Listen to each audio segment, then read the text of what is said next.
ភាសាខ្មែរថ្នាក់ទី2មេរៀនទី50គ្រួសាររីករាយចម្រៀងលំនាំបទអោស្វាយចន្ទទីអោស្វាយចន្ទទីកូនចៅសាមគ្គីជួបជុំរីងរាយអោស្វាយចន្ទទីកូនចៅសាមគ្គីជួបជុំរីងរាយពុកម៉ែតាយាយលោកមិនរាយមាយចិញ្ចឹមមើលថែពុកម៉ែតាយាយលោកមិនរាយមាយចិញ្ចឹមមើលថែ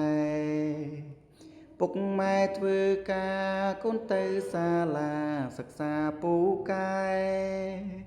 ពុកម៉ែធ្វើការកូនទៅសាលាសិក្សាពូកែមកផ្ទាំងជួយ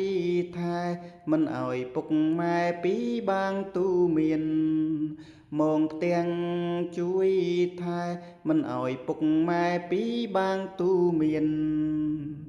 ទំនេរការងារប្រលប់ជុំគ្នាស្ដាប់តានាងទៀន